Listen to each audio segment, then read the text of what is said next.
Hey guys, welcome back to the channel. We got some good news for you. Our crank is in. So it's actually been in for a little bit and I've just had a lot to do recently. So without further ado, let's get to work on this KTM 530 build and get this beast moving. I'm excited. Let's go.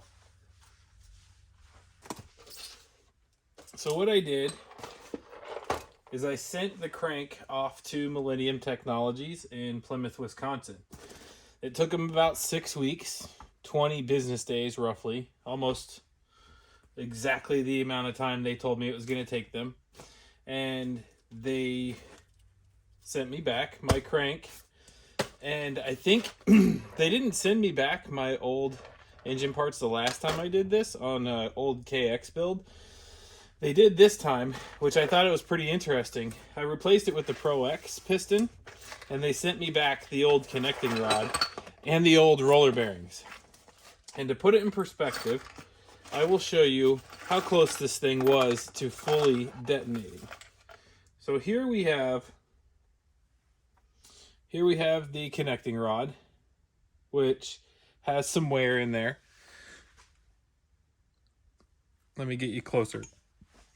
If you get under the light here, you can see inside that connecting rod there's a significant amount of wear, and it's kind of worked itself out of round.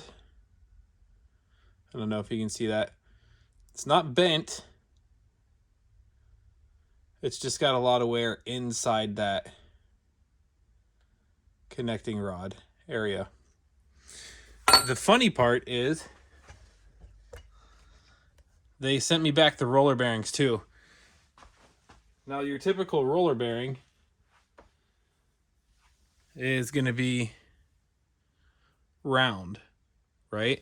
And these go all the way around the inside of this, like so, right? So they a bunch of little rollers like that sit around the inside of, or the outside of this, and a pin sits in, and then the weight is pressed and balanced to the inside of that, and then this sits inside and works around that weight and turns the connecting rod. And they're supposed to be little rollers just like that. Let me show you what came out of this. And I think this is why they sent it back. So here's the roller. You can see on this there's a pretty crazy amount of wear.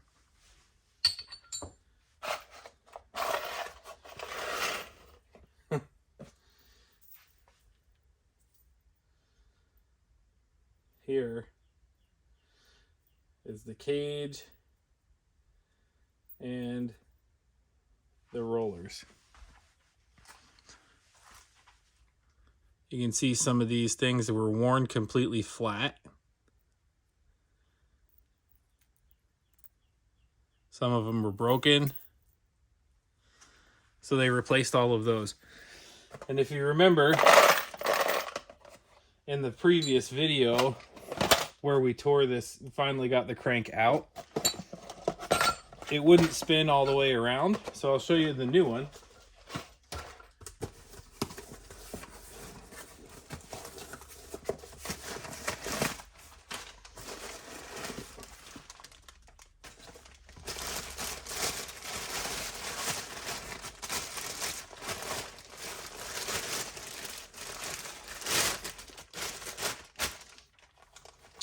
New one came balanced, nice and clean, spins all the way around. It's just beautiful, made in Japan. And I got the Pro X piston, or the Pro X connecting rod. So there it is. They replaced the pin too, so you get a new pin, the new roller bearings inside, and the connecting rod. And the total was just under $400. So if you're thinking about, I didn't have to send any parts to him either. Actually, it was exactly $400, $401.12 total. So if you're thinking about getting some work done, it's impossible to find these cranks anymore. If your crank weights are salvageable, send it to Millennium Tech in Plymouth, Wisconsin, and they'll charge you $400 to put a new crank rod in it.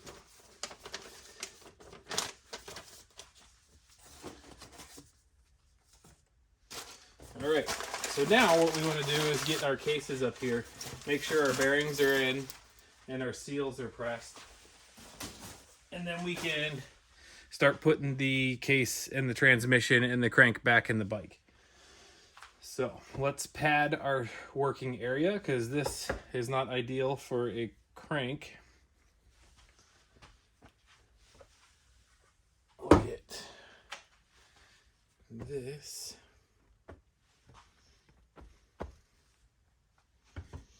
Actually, we don't need that yet.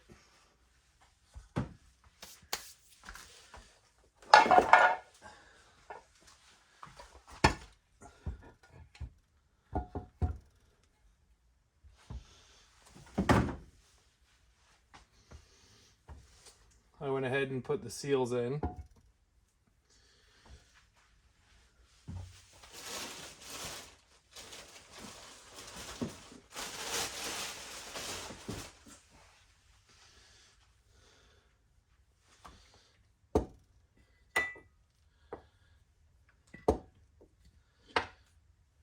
These are the old bearings, completely. Those are beat.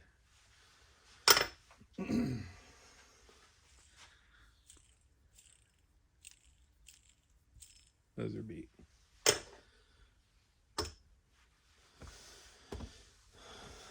And I've had my bearings in the freezer for a couple weeks. So what we're going to do is some science. We're going to try to heat up this just slightly. We want to be careful because we don't want to burn our seal. It was kind of silly. I put the seal in without thinking about the bearing. I should have put the bearing in first and then press the seal in, but too late now. We'll just try to heat these up just a little bit around the seat. And then since the bearings are cold, we'll put some grease on this, on the bearing, and then hopefully the bearing will just slide right down into place. When it heats up, it'll expand and it'll work, it'll seal itself in there. A good note, make sure when you put your bearings in that you put them in with this little lip out, because you have those retainers that sit down like this on the edges of it and screw in.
Okay, so one thing I want to point out here before we move on is anytime you take a transmission apart, it takes time for this thing to, rebuild its coating of oil. So you always want to coat the gears and everything in some assembly lube.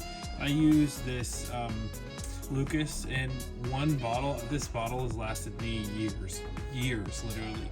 On this particular bike, whenever I took it apart, on the shift drum, I zoomed in here, there are these little rollers that go over the pins on the shift forks. And do yourself a favor and put this one in before you put in this one, because this one doesn't quite fit, and I had to use this magnet to hold it inside the shift drum while I lifted up the fork with a mini screwdriver and kind of like guided it in there, whenever it would have been a lot easier with this out of the way to put that one on back there, because then I could have lifted the shift drum back out. But I put this one in first, and I didn't want to disrupt this one because there's two. There's one down here, there's one right here, and there's another one over here on this side that all have these little chrome rollers on them that roll through these channels around the outriggers on these shift forks, just to make it shift smoother, I guess. Also, these little springs go back in the ends of your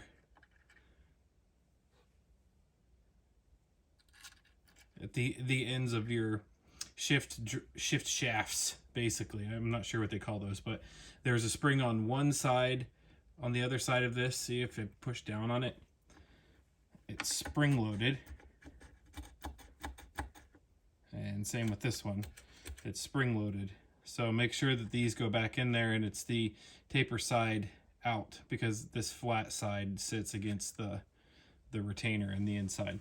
So on the crank, I actually got the crank, just tapped it in lightly, went around the edge, as you saw in the time lapse, just went around the edge of that. You don't want to hit it too hard because you don't want to throw it out of balance. Okay, but I basically tapped around it and then made sure it was fairly even all the way across here, so that whenever I brought the other piece down on and it sat, I could just crank it together with all of the body bolts around the crank, and that would set the crank. So it's not fully seated, but it will be whenever I put the case back over it. So let's keep going. I got the transmission in. We're going to lay the gasket down, and we're going to bring the other side over top.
It is the next day, and we ended up getting, we got the cases together. I think the only trouble I had was when the shift drum was in there backwards. That's why it wouldn't fully seal.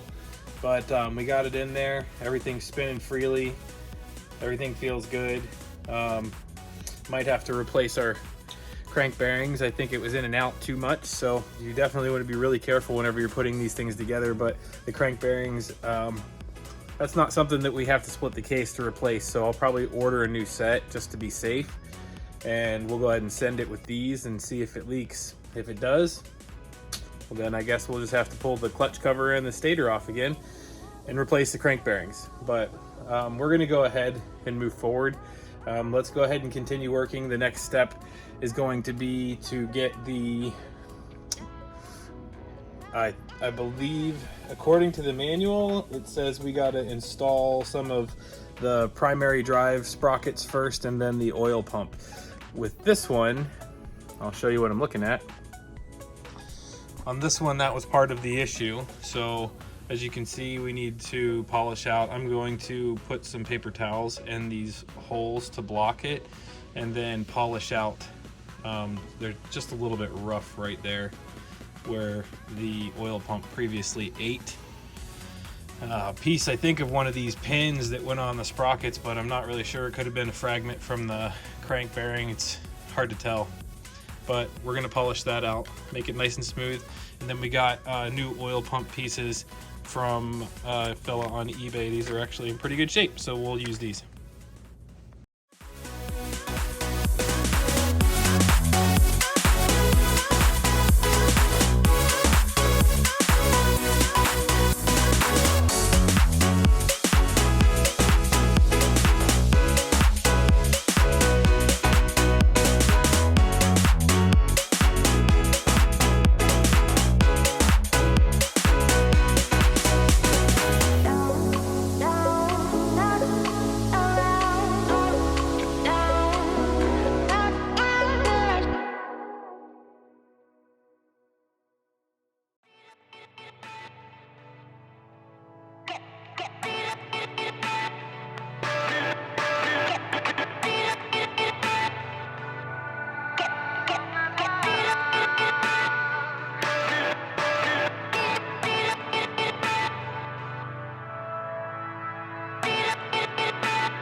All right, so this dowel looks just like this. Comes through the back side because this side is wider than this side. So this is the oil filter side, and it slides through the oil filter housing up through the other side. So you take off the oil cap. So you take the oil filter cap off, and then it slides up through, comes out this side. The book is telling us that the marking should face outward. So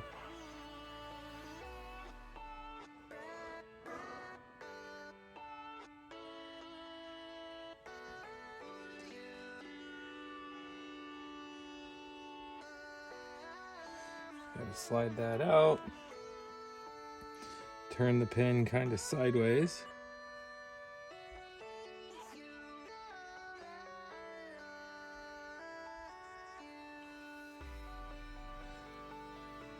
Put the pin in, I'll just use this.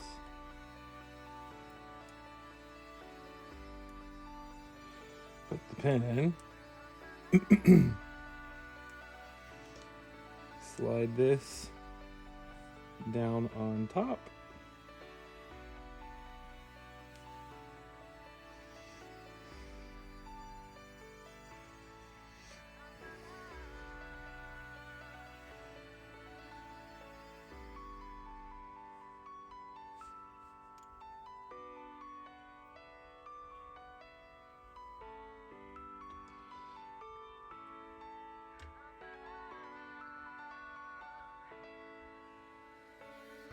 like so.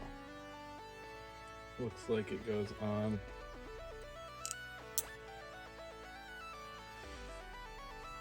Like that.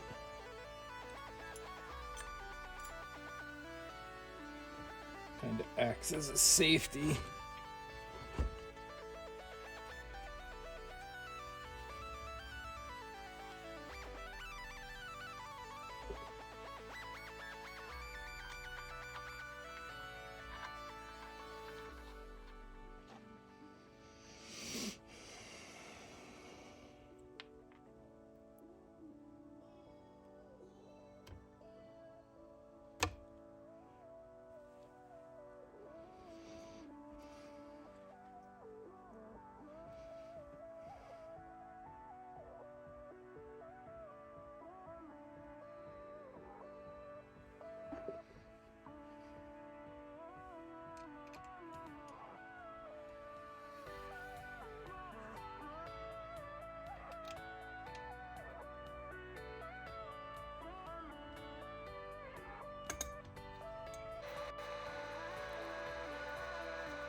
Okay, so not sure if you can see that, but there is a little bit of a difference in the gears that came with my oil pump kit and the gear that I need.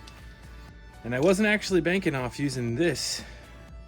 I was going to use this until I went to install it and I saw that a couple of the gears are chewed up. I just close-upped on it, but you can see it right there. We can't use that, so we are at a stopping point, damn it. So that is going to be a wrap for this section of the KTM 530. Back to the freaking drawing board as far as ordering some parts. They're probably not available through the manufacturer, so I'll have to get them off of eBay in hopes that I might be able to find the correct one. Like I was saying, I didn't plan on replacing this. I didn't actually see that damage until just now whenever I was trying to put it back on, and then the kit that I ordered was in better condition than all of the other ones that I saw. So I went ahead and ordered it thinking there might be some slight differences, and there were. This is actually, the teeth are a little bit larger on this one versus the older one. I think this is from like 2010 or something, I'm not sure. And then the depth on the oil pump, one of the oil pumps, the depth width right here, the depth in which it sits in there is a little bit deeper, but I was able to use one of them, and I thought all I needed was one of these and the pin that I showed you guys that was broken in 3 pieces that went on this one. But I guess this got bound up somehow, and that's how that pin broke, and then it sucked it down into the oil. I don't know. Either way, I got to order some parts, so that is where we are going to wrap up the video this time. But thanks everybody for tuning in, and we'll see you in a couple days whenever the parts come in. All right, see ya. Quick update, guys.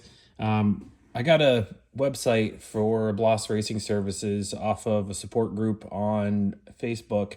It's a KTM 530 support group, and one of the guys on there sent me this website, and on this website they actually have our trouble child. As you can see, from the 2008 to 2011, that was the problem child, and they obviously charge you accordingly, because if you look at the 2014 to 2012, that's quite a difference in price frustratingly. But I contacted these guys, and Chris Bloss sends you a personal email too. In the correspondence, he said he'd have them out the same day. So I ordered them, and the parts should be here really soon. So yeah, like I said, I'll see you when the parts get in. Until then, thanks a lot. Like, subscribe. Have a great day, guys. And check out this website, blossracingservices.com. All right, thanks. Bye.